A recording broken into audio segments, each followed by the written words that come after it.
Hey, Screen Teamers, we are back, and dude, it's our 300th show. 300 really? shows. Yeah, man, 300 shows. I still remember the very first time we went to the movies. We were still kind of figuring out what we're going to call ourselves. I still remember that. And I was like, Michael, I need a name. I need a name. I need a name. And you were like, Screen Team? You've been stressing over this for a week? I mean, I was so mad at you because I was like, okay, what are we going to call it? What are we going to call it? I'm like, Michael, I need a name. You're like, Screen Team? I can have some popcorn. Yeah, that's exactly what it was like, too. I swear to you. You were like, Screen Team. I'll take some Jujubes, some Junior Mints. And I was Still like, haven't got any royalties from that either. That's all right. We're working on that. Yeah, we'll of course. We'll get there. So 300th show, we're doing a lot of big movies here, and coming up in a couple of segments, Michael, we're going to be doing our 1,000th review. That's insane. That's coming up here in just a little bit. But first, we got a lot of big movies we're going to be reviewing, and one of them is a huge classic movie that was nominated for Best Picture, probably should have won that year. We're talking about E.T. I think it won 4, but I don't think it won Best Picture. Gandhi won that year. Oh, Does anybody remember Gandhi?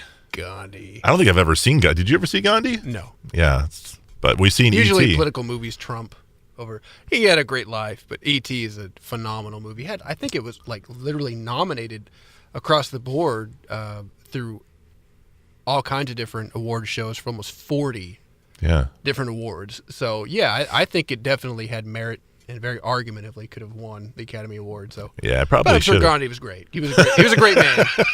Ben Kingsley is an amazing actor. Actually, he's one of my favorite actors, probably top 10. He's outstanding. Yeah, Ben Kingsley is definitely awesome. So back to E.T. Basically, we've got a story of a little boy lives in, I guess, like a little suburb in California. Yep. And I don't want to say that he's lost, but, he doesn't. He's troubled. Yeah, a little troubled. His parents are divorced. A separation, yeah. So he's got an older brother, younger sister, middle child, trying to find his place. And instead of, I guess, finding his place, he finds something maybe even better. That's awesome. Did you like how I segued that? That? Yeah, that's why. That's why they pay me the big bucks, Mike.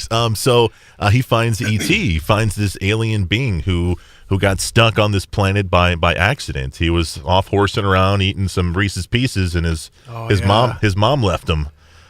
So he's stuck on the planet, and he meets Elliot. So that's our basic, premise of the story here. And well, here's some interesting trivia about this film. Well, let me get to that here. Let me start off by saying, to lead into that, I think it's an outstanding film. I really do. This was when Spielberg was going through his Extra-Terrestrial phase. Late 70s into the early 80s is when he did Close Encounters of the Third Kind. Yeah. Both movies were outstanding. Spielberg has such a why he's Spielberg. He has such a unique style of outstanding filmmaking and storytelling. And that obviously led into E.T. as well. I mean, it could have been other directors probably would have brutalized this movie, made it too dark he had just that family feel. It was exciting, it was moving, all the aspects of good storytelling. And even the ride at Universal Studios, I remember going on it when I was little, and how cool that was to be over the moon. You ride these little bikes and seeing the little city down there. But it's such a great movie. To me, it's timeless. Most of you have probably seen it, but your kids may not have. Probably the majority of kids now haven't seen it. It's definitely, to me, a renter, or even one to put in your collection. I think they would enjoy it. It's just an overall, everything about it, I think, is an outstanding family movie. Yeah, I agree 100%. I've got nothing to, I guess, add on to that.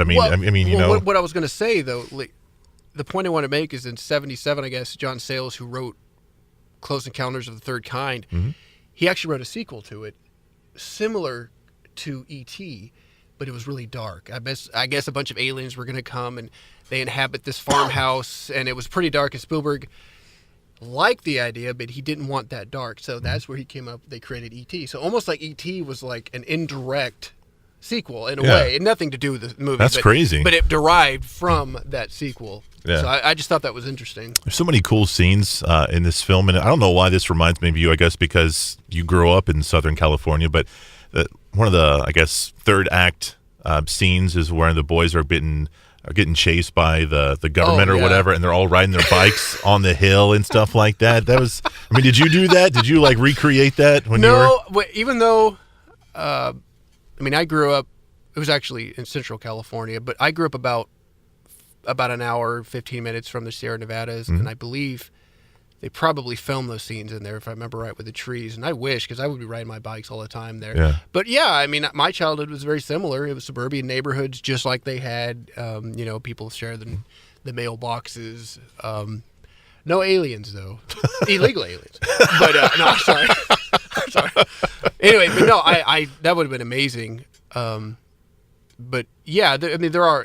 I watched that movie, and yeah, I instantly can tell what is California and Southern California because I was raised there. It doesn't matter really what show it is. I can just recognize the scenery. But yeah, check it out. Seriously, this is an outstanding movie. Very Spielberg-esque. I mean, very. I mean, it has his style written all over it. Spielberg's one of my top favorite directors, as I'm sure many people are. So what are your thoughts? So in your opinion, does this still hold up today? Oh, absolutely. You always watch movies as a child and you think, well, now that I'm an adult, this is going to still be good. And yeah, it is. Yeah. Flight of the Navigator, we're talking about that same thing, and it's still good, but it didn't have that. This movie's on a higher. It's different.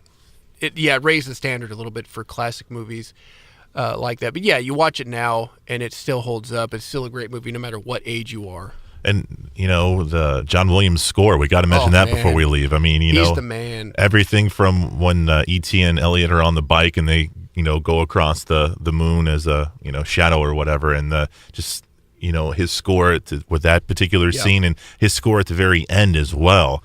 When E.T. spoiler alert gets to leave, and it almost makes me cry every time I watch it. And that's the power of movies and the power of cinema. The music to me is almost 50% of the storytelling. I agree. Watch a movie without the music, like when we're editing, there's no music going on. Watching it, it's dull. Yeah. Music adds so much life to the importance of it. Yeah. John Williams, to many of you who aren't familiar with him, he has scored all of Spielberg's films, most of them. Lucas, he's done all the famous ones from Star Wars, Jaws, Harry Potter, E.T., Indiana Jones, Jurassic Park. Yeah. He is considered the biggest name in music scoring, and any music score out there who is famous, like Danny Elfman, tips their hat to him because he's the father of classic modern filmmaking scoring.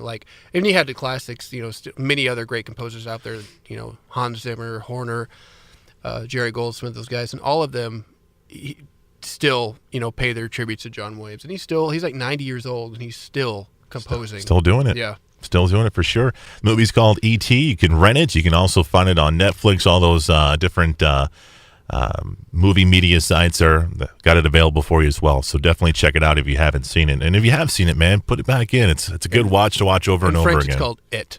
That's right. Coming up after the break, we're going to review the latest Wolverine movie. It's called Logan. We'll do it next on KWOC.